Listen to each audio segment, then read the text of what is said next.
जय हिंद। पुनः स्वागत है आपका। वीडियो पार्ट 2 बीएचयू पीएचडी के जो फॉर्म आए हैं उसके संदर्भ में।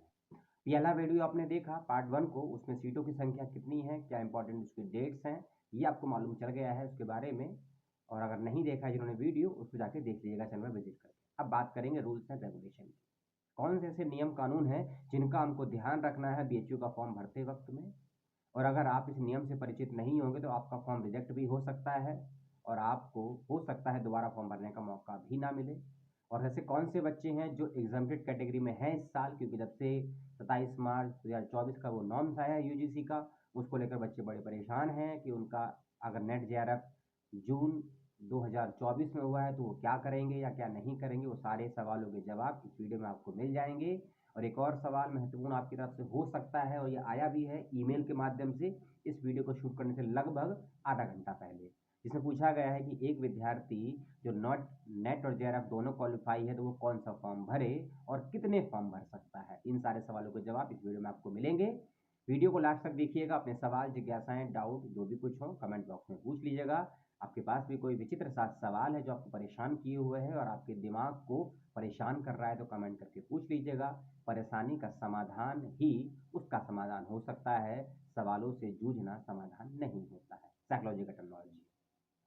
जिन बच्चों का जेआरएफ क्वालिफाई है पहले से, या जिन बच्चों का अभी हुआ है इत्तेफाक से जून 2024 में, वो बच्चे अप्लाई कर सकते हैं बीएचयू में पीएचडी इन एग्जाम्प्टेड कैटेगरी में। इसे हम बोलते हैं रेट एग्जाम्प्टेड कैटेगरी में। वही बच्चे आवेदन करेंगे जिनका जेआरएफ क्वालिफाई है, चाहे वो यूजीसी का हो या आईसीएचआर का हो, सीएसआईआर का हो या यूजीसी का हो, वही बच्चे अप्लाई कर सकता है पीएचडी के लिए। ठीक है। ऐसे विद्यार्थी जिनका ऐसे विद्यार्थी जिनके पास डीबीटी यानी कि डिपार्टमेंट ऑफ बायोटेक्नोलॉजी का स्कॉलरशिप होता है वो बच्चे, और ऐसे बच्चे जो आईसीएमआर के जेआरएफ होल्डर हैं वो बच्चे भी अप्लाई कर सकते हैं एज अ जेआरएफ कैटेगरी में। ठीक है। इसके अलावा कोई भी कैटेगरी ऐसी नहीं है जिसमें आप अप्लाई कर सकते हैं एज अ एग्जाम्प्टेड।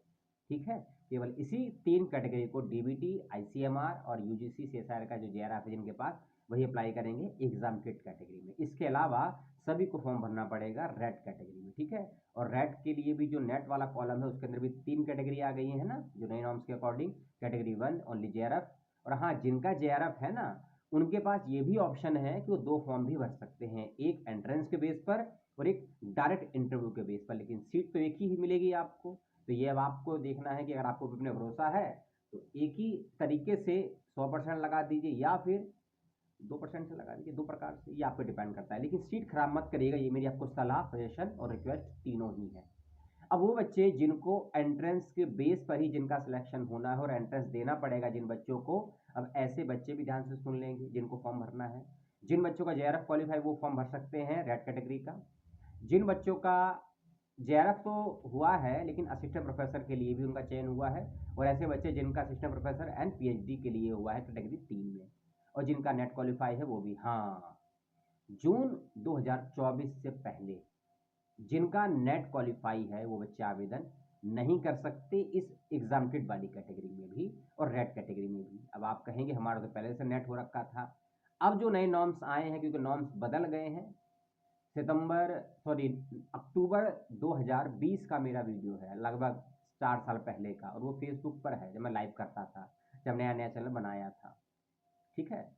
अक्टूबर 2020 के फेसबुक लाइव किए जिसमें मैंने न्यू एजुकेशन पॉलिसी के बारे में बताया था, और अच्छे से बताया था। लंबे लंबे वीडियो है, 2-4 घंटे के वीडियो को भी देख लीजिएगा जब मैं निकाल के।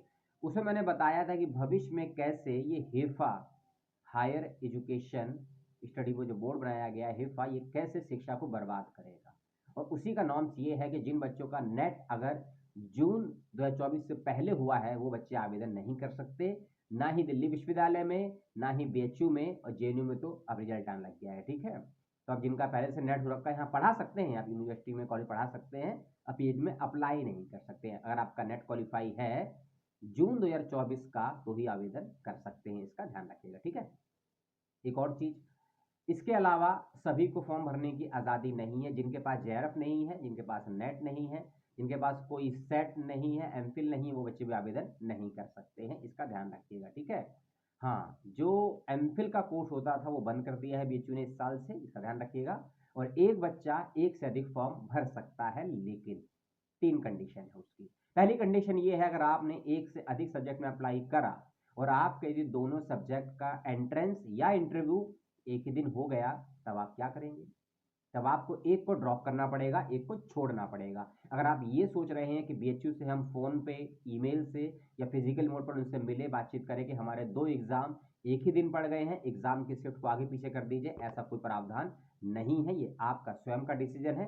आप फॉर्म भर सकते हैं, कोई दिक्कत नहीं। करेगा 2 एग्ज़ाम एक दिन एक शिफ्ट में हो गए या 2 इंटरव्यू एक दिन एक शिफ्ट में हो गए, तब आपको एक का त्याग करना पड़ेगा, एक को छोड़ना पड़ेगा। इसका ध्यान रखिएगा विशेष रूप से। जो बच्चे एग्जाम्प्टेड कैटेगरी के बेस पर अप्लाई करेंगे, उनका एडमिशन केवल और केवल इंटरव्यू और प्रपोजल के बेस पर ही होगा, और 100 का 100% आप लोगों को इंटरव्यू और प्रपोजल के बेस पर ही जज किया जाएगा और आपका सिलेक्शन होना है नहीं होना उससे तय होगा।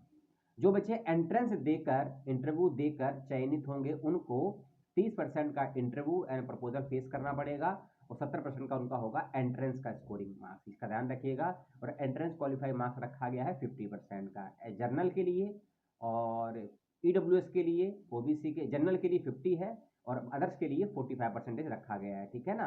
कई जगह 40 की भी बातचीत हो, लेकिन प्रोस्पेक्टर के अकॉर्डिंग अभी 45 और 40 की बात हो रही है। कुछ चेंजेस होगा परिवर्तन में, तो हम इसकी बात आगे कर लेंगे, ठीक है। इसके अलावा एक और सवाल आया बच्चों का कि सर कुछ डिपार्टमेंट में सीटों की संख्या नहीं है। देखिए, जिस डिपार्टमेंट में सीट की संख्या नहीं है, अप्लाई करते वक्त में उस सब्जेक्ट का कोड आपको नहीं दिखेगा फॉर्म के अंदर, ये ध्यान रखिएगा। जिस सब्जेक्ट में सीट नहीं है, उस सब्जेक्ट का कोड, और उस कैटेगरी में आपको कोड सीट नहीं है तो कोड नहीं दिखेगा फॉर्म भरते। जैसे एग्जांपल के तौर पे ये मेरे सामने कोर्स है, कोड नंबर 743, कोर्स का नाम है, डिपार्टमेंट नाम है डेयरी टेक्नोलॉजी। इसमें डेयरी टेक्नोलॉजी वाले डिपार्टमेंट में एग्जाम्प्टेड कैटेगरी में 2 सीटें हैं और रेड कैटेगरी में कोई सीट नहीं है। तो यदि आप इस डिपार्टमेंट में रेड के लिए फॉर्म भरेंगे तो कोड नहीं आएगा, हाँ एग्जाम्प्टेड में भरेंगे तो कोड आ जाएगा, इसका ध्यान रखिएगा, ठीक है। एक और बात, फॉर्म भरने के अलग अलग पोर्टल दिए गए हैं यूनिवर्सिटी की तरफ से। एक पोर्टल है रेड कैटेगरी का और एक पोर्टल है रेड एग्जाम्प्टेड कैटेगरी का। दोनों ही लिंक लास्ट वाले वीडियो डिस्क्रिप्शन बॉक्स में मैंने दे दिए थे, इस वीडियो में मेंशन कर दूंगा, उसको ध्यान से देख लीजिएगा। और एक आज से मेरी दरख्वास्त, निवेदन, रिक्वेस्ट, कुछ भी समझ लीजिए, कम से कम आधा घंटा निकाल के प्रोस्पेक्टर को पढ़ लीजिएगा फॉर्म भरने से पहले। 30-35 पेज का प्रोस्पेक्टर है और आपके काम के उसमें 17 से 20 पेजेस हैं। ध्यान से पढ़ लेंगे, समझ लेंगे, तो मेरे जैसे फालतू व्यक्ति का वीडियो देखने की जरूरत भी नहीं पड़ेगी आपको, और आपको कोई भी सवाल या डाउट भी पैदा नहीं होगा आपके मस्तिष्क में, इसका ध्यान रखिएगा, ठीक है। अपने कोर्स का कोड, अपने कोर्स का नाम बिल्कुल ठीक से फॉर्म में फिलअप करिएगा, क्योंकि फॉर्म में करेक्शन का, चेंजेस का, बदलाव का कोई ऑप्शन नहीं आने वाला है इस साल, इसका विशेष रूप से ध्यान रखिएगा। और एक सवाल और आया था कि डेडलाइन क्या है, एंट्रेंस कब तक होगा। डेडलाइन है 21 जनवरी 2025 फॉर्म भरने की। मैंने पहले भी आपको बताया था, फिर से मैं आपको वार्न कर दे रहा हूँ, ठीक है। और इसके अलावा एंट्रेंस को लेकर अभी संभावित डेट्स भी नहीं आई है फॉर्म भरने ये करने की, कब तक इसका एंट्रेंस हो सकता है। हाँ, इंटरव्यू का जरूर आया है इसके अंदर कि इस डेट के बीच में आपका इंटरव्यू प्लस डॉक्यूमेंट वेरिफिकेशन रखा गया है। अब डॉक्यूमेंट वेरिफिकेशन और इंटरव्यू का शेड्यूल अगर दिया गया है और एंट्रेंस कहाँ चला गया, फिर इसको लेकर कोई अभी उसमें नहीं है प्रोस्पेक्टर में जानकारियाँ, और जो जानकारी नहीं है प्रोस्पेक्टर में उसके बारे में मैं भी कुछ आपसे नहीं कह सकता हूँ, ठीक है। इंपॉर्टेंट डेट्स के बारे में प्रोस्पेक्टर का आप पेज नंबर 30 के बाद एक जानकारी आपको मिल जाएंगी, इनको ध्यान से देख लीजिएगा, समझ लीजिएगा, पढ़ लीजिएगा, ठीक है। और 27 जनवरी से लेकर 12 फरवरी के बीच में आपके इंटरव्यू का शेड्यूल होगा। और हाँ, इंटरव्यू की सूचना यानी कि जो कॉल लेटर होगा इंटरव्यू का, वो आपको ईमेल पर आएगा। बहुत रेयर केस में आता है, लेकिन जो आपका जब आप फॉर्म भरेंगे ना, उसके बाद आपको एक आईडी मिलेगा, एक पासवर्ड मिलेगा, है ना, लॉगिन आईडी पासवर्ड। उस लॉगिन आईडी पासवर्ड का ही यूज करके अपने इंटरव्यू के कॉल लेटर को आप प्राप्त कर सकते हैं लॉगिन पोर्टल पर जाकर, और उसका प्रिंट आउट निकालना होगा आपको। और प्रिंट आउट निकालने के बाद इंटरव्यू के दिन आपको उसको साथ लेकर जाना पड़ेगा। विदाउट उस कॉल लेटर के आपका इंटरव्यू नहीं होगा, चाहे आपने एंट्रेंस क्वालिफाई किया है या आप एग्जाम्प्टेड कैटेगरी के थ्रू चयन किए गए हैं, चुने गए हैं, ठीक है। और 5 मार्च के बाद एडमिशन खत्म, प्रक्रिया खत्म हो जाएगी और मार्च के ही उम्मीद कर रहे हैं कोर्स थेरेपी स्टार्ट हो जाए।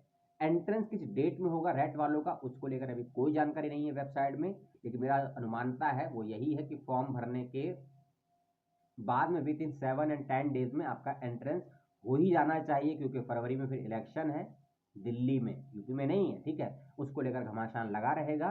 तो इस वीडियो में इतना ही। आपके कोई और सवाल अगर छूट गए हों, मैं नहीं ले पाया हूं, या आपके पास भी कोई सवाल है जो आपको परेशान कर रहा है, ज़रूर पूछिएगा। और फॉर्म बहुत ध्यान से भरिए, एक से अधिक मल्टी फॉर्म भरिए, कोई दिक्कत की बात नहीं है। एंट्रेंस इंटरव्यू को आपको ही मैनेज करना है, इसका भी ध्यान रखिएगा। और यूजीसी नेट की जो परीक्षाएं चल रही हैं उसके लिए भी आपको बहुत बहुत शुभकामनाएं। कल लैंग्वेज फैकल्टी में के एग्ज़ाम है 8 जनवरी को, उनके लिए सभी को बहुत बहुत शुभकामनाएं। आपका नेट का विषय क्या है ज़रूर बताइएगा, और बीएचयू में किसके लिए आवेदन कर रहे हैं उस डिपार्टमेंट का नाम भी बताइएगा। प्रपोजल को लेकर, सिनॉप्सिस को लेकर, एसओपी को लेकर, इसके बारे में बात करेंगे अगले वीडियो में, क्योंकि बीएचयू में ये सब मांगता है। प्रपोजल, एसओपी, ये सब कुछ बनाया जाता है, मांगा जाता है, उसका फॉर्मेट, उसका तरीका क्या है, इसकी बात करेंगे। एक और बात, पार्ट टाइम माध्यम से पीएचडी का फॉर्म नहीं निकला है बीएचयू में अभी तक, तो जो बच्चे पार्ट टाइम माध्यम से सोच रहे हैं वो थोड़ा वेट करिए, जल्दी फॉर्म आएगा, लेकिन अभी नहीं आया है, ध्यान रखिएगा। तो अगली बातें अगले वीडियो में, और आपके सवाल भी अगले वीडियो में। नमस्कार, जय हिंद, जय भारत, दुआ सलाम।